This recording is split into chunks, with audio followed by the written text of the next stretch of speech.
What if I told you that over 2,500 years ago, a man stood in the mud of a refugee camp and witnessed a cosmic event so advanced, so terrifying, and so visually complex that modern readers still mistake it for a close encounter of the third kind? Forget the dry, dusty images of Sunday school. We are stepping into a narrative that feels like it was directed by a collaboration between Christopher Nolan and a visionary prophet. We're talking about wheels within wheels covered in thousands of eyes, beings with 4 faces that move like lightning, and a throne made of deep space sapphire, pulsing with a fire that burns but does not consume. This isn't just an ancient religious text. It is the story of a man named Ezekiel, a prisoner of war who had lost his home, his career, and his hope, only to find that the heavens weren't silent, they were shattering. If you've ever felt like you were in the wrong place at the wrong time, or that the world was collapsing around you, Ezekiel's story is your story. Because what he saw by a river in Babylon was more than a light show. It was a blueprint for how to find the divine in the middle of a disaster. Stay with us, because we are about to peel back the veil of reality. We're going into the storm, into the fire, and into the mind of the man who saw the impossible, the priest in the dust of Babylon. The year is 593 BC, and the world is a brutal place. For Ezekiel, a man in his early 30s, life was supposed to be predictable, sacred, and orderly. He was born into the priesthood in Jerusalem. In the world of the ancient Israelites, your 30th year was the milestone, the moment you finally stepped through the heavy curtains of the temple to begin your life's work. You were supposed to smell the incense, hear the chanting of the Levites, and stand on holy ground. But Ezekiel isn't in a temple. He is 500 miles away, living in a squalid settlement by the river Chebar in the heart of the Babylonian Empire. There is no incense here, only the smell of river silt and the sweat of a displaced people. There is no chanting, only the mocking laughter of Babylonian guards and the quiet weeping of elders who remember the city that burned. Ezekiel is a priest with no altar. He is a man of God in a land that serves stone idols and celestial gods of gold. To the exiles, it felt like God had been defeated. In the ancient Near East, if your city was conquered and your temple was destroyed, it meant your God was weaker than the God of the invaders. The people of Israel were asking the darkest question a human soul can ask. Has our God forgotten us? Is he trapped back in the ruins of Jerusalem, or was he never there at all? It is against this backdrop of total spiritual bankruptcy that the story truly begins. It was the 5th day of the 4th month, in the 5th year of the exile. Ezekiel was standing by the canal, perhaps staring at the slow, muddy water, wondering if his life would ever mean anything more than survival. Suddenly, the horizon changed. A massive windstorm began screaming out of the north. In the ancient mind, the north was the direction of mystery, the place where the mountains of the gods were said to be. But this wasn't a dust storm.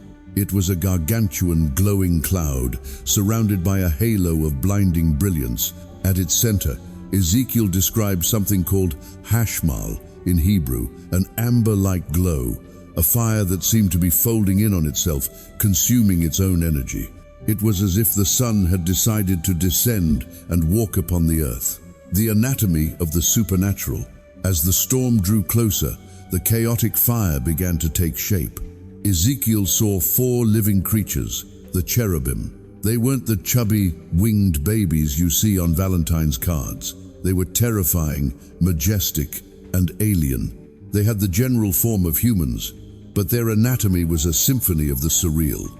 Each had 4 faces, the noble face of a human, the fierce strength of a lion on the right, the steady endurance of an ox on the left, and the soaring, sharp-eyed perspective of an eagle. Their wings didn't just flap, they clapped together with a sound like the roar of the Atlantic Ocean, a sound that shook the very marrow in Ezekiel's bones. Under their wings, they had human hands, and their legs were straight, with hooves like a calf that sparkled like burnished bronze, glowing as if they had just been pulled from a celestial forge. But it was what moved beside these creatures that has haunted the human imagination for millennia. Beside each creature was a wheel, But they weren't wooden cartwheels. They were wheels within wheels, a gyroscope of divine machinery, moving in 3 dimensions at once. Their rims were so high they were dreadful, sparkling like chrysolite. And then, the detail that usually makes people shudder. The rims were full of eyes, all around. This was the Merkabah, the chariot throne of the Almighty. Imagine the sound. Ezekiel describes it not as a noise, but as a roar. The sound of rushing waters, the sound of an army on the march, the very voice of the omnipotent. It was a sensory overload that would have brought the strongest man to his knees. Every time the creatures moved, the wheels moved with them. They didn't have to turn. They moved with the terrifying efficiency of a lightning bolt. Above the heads of these creatures was an expanse that looked like crystal shining, terrifying ice. And high above that expanse was a throne. It wasn't made of gold. It was made of sapphire, a deep, cosmic blue that seemed to hold the depth of the entire universe. And seated on that throne was a figure that had the appearance of a man. Ezekiel is incredibly careful with his language here. He doesn't say he saw God's face. He says he saw a figure made of glowing metal and fire. From the waist up, he was like gleaming amber. From the waist down, he was a pillar of flame. And surrounding him was a radiance like a rainbow in the clouds on a rainy day. In a single moment, the theological walls of the ancient world were knocked down. The people thought God was local, that he was confined to a specific building in a specific city. But Ezekiel saw that God has wheels. He saw that the King of the universe is mobile. He saw that God had followed his people into their prison camp. He had crossed the borders of the unclean land of Babylon to find one man in the dirt, the burden of the Watchman. When Ezekiel saw this, he didn't cheer. He didn't feel blessed in the casual way we use that word today. He was devastated. The sheer gravity of holiness crushed him, and he fell face first into the Babylonian mud, paralyzed. Then a voice broke through the roar of the wings. "Son of man, stand on your feet, and I will speak to you." A spirit entered Ezekiel, a force that physically lifted him from the ground. God didn't call him priest or prophet. He called him Ben Adam, Son of Man, a constant reminder of his fragile humanity in the face of the infinite. The mission God gave him was impossible. He was being sent to a rebellious nation, people with hard heads and stubborn hearts. God warned him, whether they listen or fail to listen, for they are a rebellious house, they will know that a prophet has been among them. God was essentially telling him, your success isn't measured by how many people believe you, but by how faithfully you tell them the truth. Then, a hand reached out from the fire, holding a scroll. The scroll was written on both sides, which was rare for the time. It was overflowing with content. But the words weren't of comfort. They were words of lamentation, mourning, and woe. "Son of man," the voice commanded, "eat this scroll." Ezekiel didn't just read the word, he consumed it. He took the pain, the judgment, and the heavy truth of God into his very digestive system. And as he chewed the parchment and the ink, he noticed something shocking. It tasted sweet. It tasted like honey. This is the great paradox of the prophet. Even when the truth is bitter to the world, it is sweet to the soul that craves the reality of God. Ezekiel was now a watchman. God told him that if he didn't warn the people of the coming storm, their blood would be on his hands. But if he spoke, and they refused to listen, he would at least save his own soul. For 7 days after this encounter, Ezekiel sat among his fellow exiles in total silence. He didn't speak, he didn't eat, he just sat there, stunned, his eyes still burning with the reflection of the sapphire throne. He had seen the sun behind the sun. He had heard the voice that moves the stars. And now he had to tell a people who didn't want to listen that their world was about to change forever. After 7 days of stunned silence by the river Chebar, the Spirit of God stirred Ezekiel once again. But this time, he wasn't called to speak with his mouth. He was called to speak with his entire life. If the vision of the chariot was a blockbuster opening scene, what followed was the most harrowing, visceral piece of performance art in human history. To reach a people who had become deaf to the spoken word, Ezekiel had to become a living, breathing theater of the absurd and the tragic. The prophet's miniature war. Imagine walking through the dusty streets of a Babylonian refugee camp. You see a man, a priest who saw the heavens open, now sitting in the dirt with a single clay brick. He isn't building a house, he's an artist of the morbid. With a sharp tool, he begins to engrave a map of Jerusalem onto the wet clay. But he doesn't stop there. He builds miniature siege walls. He mounds up tiny ramps of dirt. He carves little battering rams and sets up miniature camps of an invading army around his clay city. For the exiles passing by, it might have looked like a man losing his mind, playing with toys in the mud. But the air around Ezekiel was heavy with a terrifying reality. He then took an iron griddle, the kind used for baking bread, and placed it as a wall between himself and the brick city. He stared at the brick with a cold, unrelenting gaze. This was a sign to the house of Israel.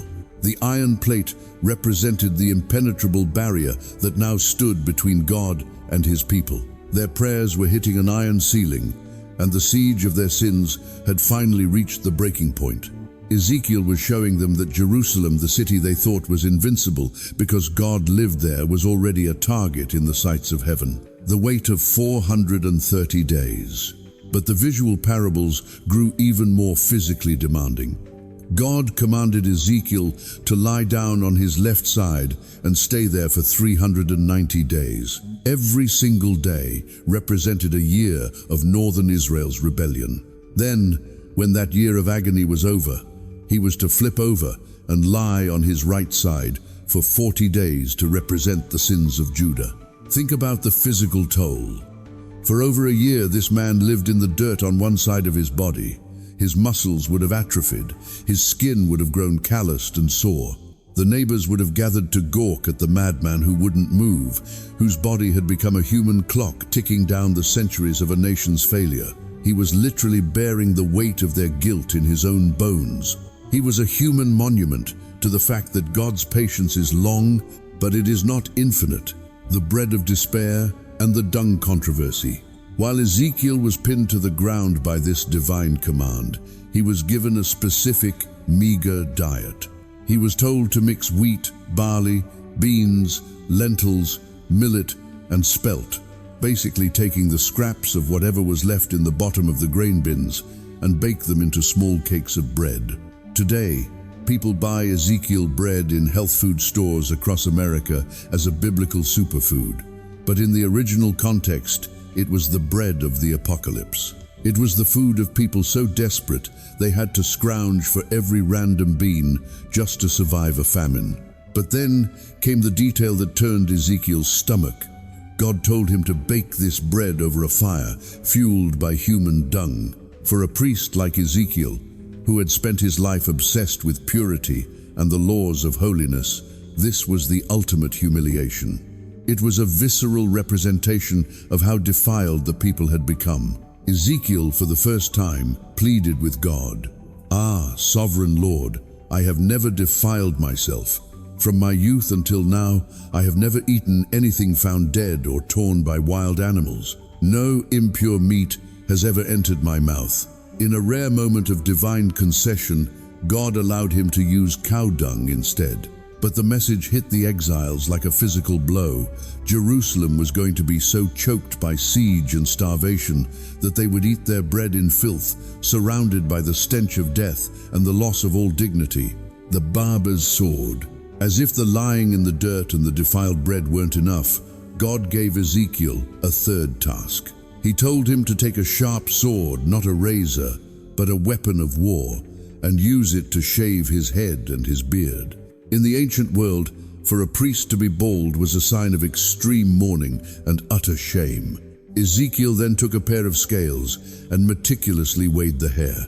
He divided it into 3 equal piles. One pile he burned in the middle of his miniature brick city. One pile he took the sword and hacked into pieces. One pile he scattered into the wind. This was the data visualization of a massacre. 1/3 of the city would die by plague and famine inside the walls. 1/3 would fall by the sword in the streets. 1/3 would be scattered as refugees across the face of the earth. But there was one tiny detail of hope. Ezekiel was told to take a few strands of hair, just a small remnant, and tuck them into the hem of his robe. Even in the middle of total destruction, God was going to keep a tiny piece of the people safe, tucked away in the fabric of his own garment. The desire of his eyes, the ultimate sacrifice. The climax of this period of Ezekiel's life is perhaps the most heart-wrenching story in the entire Bible. After years of acting out these sketches of judgment, God spoke to Ezekiel with a chilling intimacy. "Son of man, with one blow, I am about to take away from you the desire of your eyes. Yet do not lament or weep or shed any tears." That evening, Ezekiel's wife died. She was the desire of his eyes, the one person who likely understood the weight of his calling, the one who probably brought him that meager bread while he lay in the dirt for 390 days. She was his anchor in the madness of exile. And yet God told him, "Groan silently. Do not make a mourning for the dead. Keep your turban fastened and your sandals on your feet. Do not cover your mustache or eat the customary food of mourners." The next morning, the people saw Ezekiel walking through the camp. His wife was dead, yet he was dressed for work. No tears, no wailing, no torn clothes. They were baffled. They asked, "Won't you tell us what these things have to do with us?" Ezekiel looked at them with eyes that had seen the sapphire throne and now saw the grave, and he said, "The Lord is about to profane his sanctuary, the stronghold in which you take pride, the delight of your eyes, the object of your affection. Your sons and daughters will fall by the sword, and you will do as I have done. You will not mourn or weep, but you will waste away because of your sins." The tragedy of Ezekiel's marriage was a mirror for the tragedy of the nation. Jerusalem was God's bride, the desire of his eyes. And when she fell, the shock would be so deep, the trauma so profound, that the people wouldn't even have the breath left to cry. They would simply go numb. The glory leaves the building. The final act of this judgment sequence happened in the spirit realm. Ezekiel was transported back to the temple in Jerusalem in a vision. He saw the elders of the people in secret chambers, worshipping crawling things and idols on the walls. He saw women weeping for Tammuz, a pagan god. He saw men turning their backs on the altar of the Lord to worship the sun in the east. Then he saw the most tragic move-out in history. The chariot, the wheels within wheels, the fire, the wings returned. But it didn't come to save the temple, it came to evacuate it. Ezekiel watched as the glory of the Lord slowly lifted from the Holy of Holies. It moved to the threshold of the temple. It paused, as if waiting for someone to notice, for someone to repent, but no one did. The glory then lifted from the city and moved to the mountain east of Jerusalem, the Mount of Olives. From there, the chariot ascended and disappeared. The temple was now just a building. The presence had left. The watchman had done his job. The warnings were over. The city was now empty of its God, and the Babylonian army was already at the gates. Ezekiel's theater of the absurd was about to become the reality of the ash heap. The silence that followed the fall of Jerusalem was not a peaceful one. It was the silence of a grave. In the refugee camps of Babylon, the atmosphere had shifted from stubborn denial to a crushing, suffocating despair. The watchman had been right. The brick city had been crushed. The hair had been scattered. The temple was a smoldering ruin. The exiles began to speak in a mournful rhythm, a phrase that echoed through the tents like a funeral dirge. "Our bones are dried up, and our hope is lost. We are cut off completely." They weren't just mourning a city, they were mourning their own existence. To be an Israelite without a land or a temple was to be a ghost walking in a foreign world. They felt like a discarded experiment of history. But it is exactly at this point, when the human ego is shattered and the last flame of self-reliance has flickered out, that the tone of Ezekiel's prophecy undergoes a radical, breathtaking transformation. The God of the storm and the fire was not finished. He was moving from the role of a judge to the role of a surgeon and eventually a resurrector. The bad shepherds and the true king. Before the bones could live, the why of the death had to be addressed. In one of the most blistering critiques of leadership ever recorded, God spoke through Ezekiel against the shepherds of Israel. To an American audience today, this chapter resonates with a haunting familiarity. God looks at the leaders, the politicians, the priests, the kings who had fed themselves but not the flock. He accuses them of wearing the wool and eating the meat while the sheep were scattered, diseased, and hunted by wolves. They had used their power for profit and their influence for ego. I am against the shepherds, God declared. But then comes the promise that changed everything. God says, if the shepherds won't do it, I will. He promises to become the shepherd himself. He would go into the crevices and the dark valleys to find the lost sheep. He would bind up the broken legs and strengthen the sick. He promised to set over them a new king, a David, who would lead with justice and heart. This was the first glimmer that the end of the city was not the end of the story. It was the beginning of a new kind of kingdom, one built on the welfare of the weak rather than the pride of the strong. The heart transplant. But a new leader isn't enough if the people are still broken inside. You can change a man's environment, but if you don't change the man, he will eventually ruin the new environment, just like the old one. In chapter 36, Ezekiel delivers what I believe is the most beautiful promise in the entire Old Testament. God looks at these exiles, these people with hard heads and stubborn hearts, and he doesn't tell them to try harder. He doesn't give them a new list of rules. Instead, he promises a divine surgery. I will give you a new heart and put a new spirit in you. I will remove from you your heart of stone and give you a heart of flesh. Imagine that. The cold, impenetrable, calcified heart that had ignored the cries of the poor and the warnings of the prophets was going to be cut out. In its place, God would graft a soft, living, breathing heart of flesh. He would put his own spirit, Ruach, inside them, so that living with love and justice wouldn't be a duty they failed at, but a natural rhythm of their soul. It was the promise of a total internal reboot, the Valley of the Zombies. Then came the vision that has inspired every artist from Michelangelo to the creators of modern cinematic epics. The Spirit of God took Ezekiel by the hand and set him down in the middle of a valley. I want you to visualize this. It's not a lush valley. It's a canyon of death, baked under a relentless, uncaring sun. The ground isn't covered in grass. It's white. It's littered with thousands upon thousands of human skeletons. These weren't fresh bodies. Ezekiel notes that they were very dry. The marrow was gone. The DNA was dust. This was a place where hope had been dead, so long it had become a geological layer. God asks Ezekiel a question that seems almost absurd. Son of man, can these bones live? Ezekiel, having seen the wheels within wheels, gives the only safe answer, Sovereign Lord, you alone know. Then God gives a command that sounds like madness. Prophesy to these bones. Tell them, dry bones, hear the word of the Lord. Can you imagine the scene? A solitary man standing in a graveyard of a nation, shouting at the dust. But as the words left Ezekiel's lips, the silence of the valley was shattered by a sound that would make your blood run cold. A rattling, a clanging, a massive, tectonic shift of calcium hitting calcium. Across the valley floor, the bones began to scramble. They found their matches. Femurs snapped into hip sockets, ribs curved around spine columns, skulls found their place atop necks. It was a jigsaw puzzle of the dead, assembling itself in high-speed motion. But Ezekiel watched as something even more incredible happened. Sinews, the tendons and muscles began to weave themselves over the white frames like a 3D printer made of flesh. Skin stretched across the muscle, smooth and pale.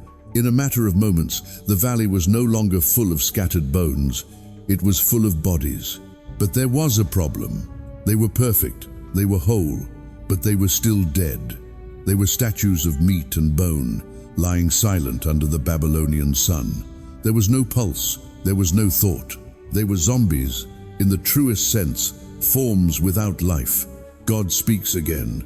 Prophesy to the breath. Tell the breath to come from the four winds and breathe into these slain, that they may live. The word here is ruach, the same word for the storm wind that brought the chariot. Ezekiel called to the winds, and a divine gale began to howl through the canyon. It entered the lungs of the fallen. It ignited the spark of consciousness. And suddenly, that vast carpet of corpses began to move. They coughed. They blinked. They stood up. Ezekiel describes them not as a crowd, but as an exceedingly great army. This is the message for the American listener who feels like they are in their own personal valley. The message is that God specializes in very dry. He doesn't need you to be mostly okay. He works in the places where hope has been dead, so long it's turned to dust. The Valley of Dry Bones is the ultimate proof that there is no grave deep enough to hide you from the breath of God. The final conflict, Gog and Magog. But for this restored people to live in peace, the threat of evil had to be dealt with once and for all. This leads to the mysterious and terrifying chapters of Gog and Magog. In this part of the story, a shadowy figure named Gog, from the land of Magog, gathers a global coalition of empires.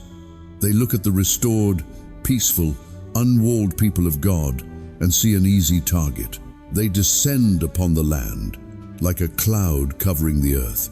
It looks like the zombies who just came back to life are about to be slaughtered again. But this time the Watchman doesn't have to warn the people to fight. God himself steps into the arena. The earth quakes, the mountains tumble. The enemies are consumed by their own chaos and the fire of judgment. Why is this in the book? Because it tells the exiles, and it tells us that the restoration of the heart and the body is only part of the story. The King of the universe is also the protector of the peace. He promises that a day is coming when the wolves will be gone forever, and the army of the resurrected will never have to fear the shadows again. The valley is empty, the heart is new, the enemy is defeated. Now, the stage is set for the final, most glorious vision of all, a city where the architecture itself is a poem of presence. The dust of the final battle has settled. The echoes of the rattling bones have faded into a profound, expectant silence. We have traveled from the terrifying fire of the riverbanks to the harrowing performance art of a broken priest, and through the miracle of a graveyard turned into an army. But the story of Ezekiel does not end with a military victory or a heart transplant. It ends with a blueprint not just of a building, but of a new way for the divine to dwell with the human, the architect of the new reality. In the 25th year of the exile, 14 years after the city of Jerusalem had been leveled to the ground, the hand of the Lord fell upon Ezekiel one last time. He was taken in a vision to a very high mountain in the land of Israel. Looking south, he saw what looked like the structures of a city, but as he drew closer, he realized he was looking at something far more significant. Standing at the gateway was a man whose appearance was like bronze, holding a linen cord and a measuring rod in his hand. For the next 9 chapters of the book, Ezekiel becomes our eyes and ears for a celestial tour. To a modern reader, the lists of cubits, gates, chambers, and courts might seem like a dry, technical manual. But for the original audience, people who had seen their holy city turned into a pile of rubble, these measurements were a symphony. The precision of the bronze man was a message. God is a God of order. He was building something that was not a makeshift tent or a temporary fix. He was measuring out a future that was stable, symmetrical, and perfect. This was a temple that could never be defiled by the idols of the past. Every gate had a purpose. Every chamber had a place. It was a vision of a world where everything finally fits and where the boundaries between the holy and the common are clearly defined and protected. The return of the king. But a temple, no matter how perfectly measured, is just a hollow shell without the presence. Ezekiel stood at the east gate, the same gate where, years before, he had watched the glowing chariot of God lift up and abandon the city. And then he heard it. The sound of rushing waters, the roar of the wings. The earth began to shine with a radiance that no sun could produce. From the east, the glory of the God of Israel came rushing back. The chariot, the wheels within wheels, the fire, the sapphire throne entered the new temple. Ezekiel fell on his face once more, but this time the weight wasn't just judgment, It was the overwhelming relief of a homecoming. The voice of God spoke from within the temple. "Son of man, this is the place of my throne and the place for the soles of my feet. This is where I will live among the Israelites forever." The exile was over. Not just the physical exile from a piece of land, but the spiritual exile of a God who had been forced out of his own home. The king was back on the throne, the river that heals the world. The most beautiful and cinematic moment of the entire book happens next. The bronze man led Ezekiel back to the entrance of the temple. There, Ezekiel noticed a tiny, almost insignificant trickle of water seeping out from under the threshold, flowing toward the east. They followed the water. 1,000 cubits out, the man measured the water, and it was ankle deep. Another 1,000 cubits, and the water reached Ezekiel's knees. Another 1,000, and it was up to his waist. By the time they reached the next milestone, the trickle had become a massive, thundering river. A river so deep and so wide that it could not be crossed by foot. It was a river you had to swim in. This was a supernatural flood. In the natural world, rivers get smaller as they flow through the desert, evaporated by the sun. But this river grew as it moved away from the source. It flowed down into the Arabah, the harshest, most desolate desert on the planet, and emptied into the Dead Sea. If you've ever stood on the shores of the Dead Sea, you know it is a place of absolute stagnation. The salt content is so high that no fish can swim, no plants can grow, and the water itself feels heavy and oily. It is a literal sea of death. But the moment the water from the temple touched the Dead Sea, a miracle occurred. The salt turned fresh. The water began to teem with life. Ezekiel saw fishermen standing on the shores, casting their nets into waters full of every kind of fish imaginable. Along both banks of the river, trees of every kind began to grow. Their leaves never withered, and their fruit never failed. Every month, they produced a new crop, because the water flowed from the sanctuary. The fruit was for food, and the leaves were for healing. This is the ultimate goal of the Watchman's message. God isn't just interested in fixing a building. He is interested in healing the map. He is sending a river of life into the dead seas of our world, the places where nothing can grow, the places defined by bitterness and salt, and turning them into gardens of abundance. The name of the city. The Book of Ezekiel doesn't end with a grand speech or a final warning. It ends with a name. Ezekiel describes the city surrounding the temple, its gates named after the tribes of Israel. And then he delivers the final sentence of his entire epic journey. And the name of the city from that time on will be, "The Lord is there." Yahweh Shammah. Everything Ezekiel had gone through, the terrifying visions, the loss of his wife, the months lying in the dirt, the eating of the scroll, it was all leading to this four-word reality. The story of humanity began in a garden where God was present, it fell into a desert where God was distant, and it ends in a city where God is permanent. As we wrap up this journey through Ezekiel, I want to take a moment to look at this book through a different lens. Why does this ancient, bizarre, and often violent text still resonate with us in 2026? I think it's because we live in a world that feels a lot like Ezekiel's Babylon.